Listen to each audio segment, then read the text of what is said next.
اور دشمنوں کی طرف بڑھتے گئے۔ جب دشمنوں نے یہ منظر دیکھا تو وہ میدان سے بھاگنے لگے، جس میں کئی مسلمان شہید ہوئے، پر بہت سے کفار مارے گئے اور کچھ کفار تو قید بھی ہو گئے۔ اس دوران 70 کفار قید ہوئے اور 70 ہی مارے بھی گئے تھے، جبکہ مسلمانوں میں 14 صحابہ شہید ہوئے، جن میں 6 مہاجرین، 8 انصار، 6 خزرج اور 2 اوس تھے۔ جنگ کے اختتام پر مسلمانوں کا جب پلڑا بھاری ہونے لگا تو وہ اپنی جان بچاتے ہوئے اپنا سارا سامان چھوڑ کے بھاگ پڑے، اور پھر وہ مال غنیمت مسلمانوں کو مل گیا۔ دادی، یہ مال غنیمت کیا ہوتا ہے؟ بیٹے، مال غنیمت جو فوج جنگ جیت جاتی ہے وہ ہارنے والی فوج کا سارا سامان، جیسے کہ ہتھیار، ان کے کھانے پینے کی اشیاء، ان کے جانور سب اپنے قبضے میں کر لیتے ہیں اور پھر ان کو آپس میں تقسیم کر کے اپنے استعمال میں لے آتے ہیں۔ تو بچوں، جو مال غنیمت مسلمانوں کے حصے میں آیا تھا اس کو تقسیم کیا گیا، جس میں معاذ بن جموع اور معاذ بن عرفہ کو ابو جہل کا سامان ملا، اور سعد بن مسعود کو ابو جہل کا سر کاٹنے پر اس کی تلوار ملی، اور باقی قریش والوں کا جو بھی مال تھا وہ محمد صلی اللہ علیہ وآلہ وسلم نے باقی صحابہ میں تقسیم کر دیا جو بھی جنگ میں شریک تھے۔ اور یہ سارا مال غنیمت کی تقسیم کا سلسلہ وادی صغرا کے قریب ایک دریا مضیق اور نازیہ کے درمیان۔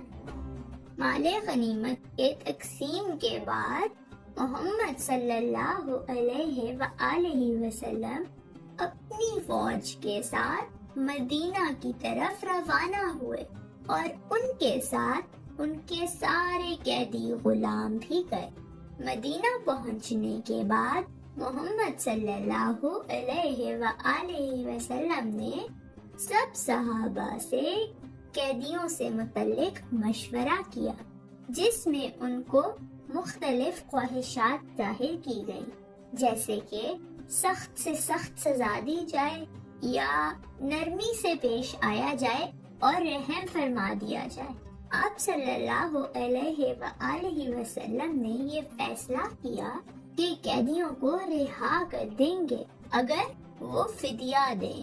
جو قیدی غریب یا فقیر تھے محمد صلی اللہ علیہ وآلہ وسلم نے بغیر فدیے کے رہا کر دیے، اور جو تعلیم یافتہ تھے ان سے ایک معاہدہ ہوا کہ وہ مدینہ کے بچوں کو پڑھنا لکھنا سکھائیں گے، اس بدلے انہیں آزاد کر دیا جائے گا۔ پھر جب دنیا نے دیکھا کہ ان کے ساتھ اتنا اچھا سلوک ہے تو وہ ساری قومیں حیران رہ گئیں۔ ان قیدیوں نے بھی مسلمانوں کا حسن سلوک ہمیشہ یاد رکھا۔ جن صحابہ نے جنگ میں شرکت کی تھی ان کے لیے آپ صلی اللہ علیہ وآلہ وسلم نے فرمایا، جن لوگوں نے جنگ بدر میں شرکت کی ہے وہ کبھی جہنم میں نہیں جائیں گے۔ ایک جگہ اللہ فرماتے ہیں کہ اب تم جو بھی عمل کرو تمہارے لیے جنت واجب ہے، میں نے تمہیں بخش دیا۔ دادی، اس جنگ سے مسلمانوں کو کیا فائدہ ہوا تھا؟ بیٹا، مسلمانوں کو تو بہت سے فائدے ہوئے ہیں، ان میں سے چند فوائد یہ ہیں، جیسے کہ بہت سے قبائل اسلام کے قریب آ گئے، کافروں کا غرور خاک میں مل گیا، مسلمانوں کو کافروں سے فدیے میں بہت ساری مال غنیمت حاصل ہوئی،